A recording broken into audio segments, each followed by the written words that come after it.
Sa video na ito ay pag-uusapan po natin ang nalalapit na desisyon ng US Securities and Exchange Commission or SEC tungkol po sa inaabangang XRP ETF. Marami po ang umaasa na bago matapos ang buwan ng June ay magbibigay na ng green light ang SEC sa mga proposals ng dalawang malalaking kumpanya kung saan ay sina ProShares at saka Franklin Templeton para sa isang spot XRP ETF. Kaya ayan, sa video na ito ay pag-uusapan po natin kung ano nga ba ang XRP ETF, bakit po ito inaabangan ng maraming crypto enthusiasts, at ano po ang nangyayari sa presyo ni XRP sa kasalukuyan, at syempre kung ano po ang magiging epekto nito para sa atin bilang mga Pinoy crypto traders at investors ni XRP kung sakaling maaprubahan ito. At ayan, bago po tayo magpatuloy ay pakibasa na lamang po muna ang disclaimer dito sa ibaba ng ating screen. Ayan, simulan po natin sa kung ano po ang XRP ETF at paano po ito gumagana. Kaya para po ito sa mga baguhan. Ayan, ang ETF or Exchange Traded Fund ay isang klase po ng investment product na parang mutual fund. Pero pwedeng bilhin or ibenta sa stock exchange na parang ordinaryong stock.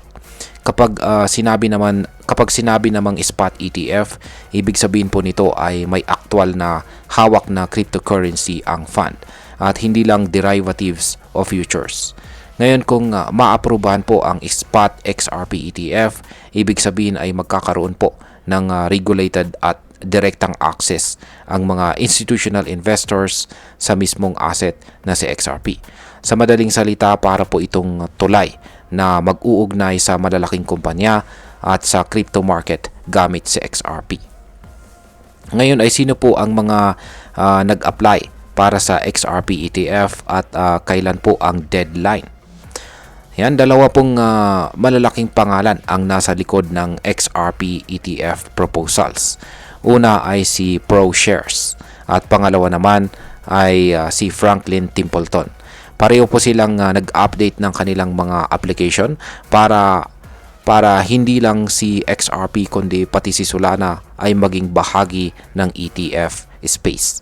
Si ProShares ay nag-request sa SEC na magdesisyon na bago mag-June 25, 2025. Habang si Franklin Templeton naman ay mas maaga ang deadline ng kanyang proposal kung saan ay ang June 17, 2025. Kaya ngayon po yan. Kaya abangan po natin ang mga araw na yan dahil posibleng magbago po ang takbo ng market lalo na para kay XRP. Ngayon ay ano po ang epekto nito sa kasalukuyang galaw ni XRP? Sa ngayon ay nagpapakita po si XRP ng malakas na momentum. Sa loob lamang po ng 24 oras ay tumalon po ng 7.35% ang presyo ni XRP. Kasabay po ng paglobo ng kanyang daily trading volume na umabot ng 148.09% o tinatayang $3.74 billion. At hindi lamang po yan. Bumalik na rin sa $136.6 billion ang kanyang market capitalization. Dahil dito ay tumaas po ang kanyang dominance sa crypto market na nasa halos 4% na. Ibig sabihin ay parami ng parami ang tumataya kay XRP. Ngayon ay bakit po biglang naging active ang XRP network? Kung titignan po natin ang on-chain data, makikita natin ng average daily active addresses sa XRP Ledger ay umabot na ng 295,000 nitong nakaraang linggo. Kumpara po ito sa karaniwang 35,000 to 40,000 lang sa nakaraang 3 buwan. Kaya ano po ang ibig sabihin nito? Ang ibig sabihin nito ay mas maraming gumagamit sa network ni XRP. Marahil dahil umaasa po sila sa pagtaas ng presyo kapag naaprubahan ang ETF. Bukod pa dyan ay may mahigit 2,700 wallets na ngayon ang may hawak ng 1 million XRP tokens or higit pa. Ito po ang tinatawag nating mga whales at saka sharks. Ayan, mga balyena at pating. Ibig sabihin ay kahit ang mga malalaking kapitalista ay may kumpiyansa po ngayon kay XRP.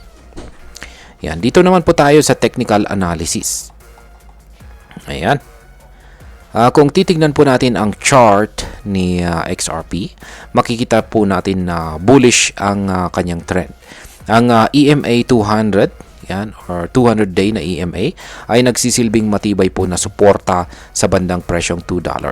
Habang ang EMA 50-day ay may bullish convergence sa bandang $2.25. Kaya ibig sabihin ay marami po ang gustong bumili sa mga presyong ito.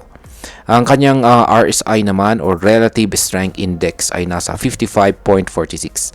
Yan po yung indicator na nasa pinakaibabang bahagi ng chart na ating nakikita rito. Ayan, 55.46. Indikasyon po ito na nasa gitna ng momentum itong si XRP at posible po siyang umakyat pa sa overbought territory kung magtutuloy-tuloy ang kanyang demand. Ngayon ay ano naman po ang posibleng sunod na galaw ng presyo ni XRP? Kung sakaling magpapatuloy po ang optimism at maaprubahan ang ETF, posibleng lumampas si XRP sa resistance na $2.35. At ang mga susunod na target ay nasa $2.57, $3 or $3.50 pataas. Ngunit kung hindi po matuloy ang approval o magkaroon ng delay, maaari pong bumalik si XRP sa support levels. Support levels po sa $2.14 o ang pinakamasaklap ay sa presyong $2 or $1.94. Kaya sa madaling sabi, kung good news ang darating, tataas si XRP. Pero kung bad news naman ay syempre bababa rin siya. Ngayon ay paano po ito makakaapekto para sa atin bilang mga Pinoy crypto traders at investors ni XRP? Yan, para sa atin ay napakahalaga po ng balitang ito. Kung sakaling maaprubahan ang XRP ETF, tataas po ang demand kay XRP at posibleng makakita tayo ng matinding pagtaas sa presyo. Para po sa mga long-term holders or hodlers, malaking bagay ito dahil magkakaroon po ng institutional trust at mas maraming kapital ang papasok kay XRP. Para naman po sa mga short-term traders, ito ay pagkakataon po na makasakay sa volatility, pero tandaan po natin, mataas din ang risk. Kung hindi naman po maaprubahan, maaring pansamantalang bumaba po ang presyo ni XRP. Kaya mahalagang bantayan po natin ang mga petsang nabanggit kanina kung saan ay ang June 17 at saka June 25. Ayan. Ngayon ay bilang panghuli ay ano naman ang aking masasabi tungkol dito sa particular po dito po sa XRP ETF at ang kasalukuyang sitwasyon ni XRP ngayon.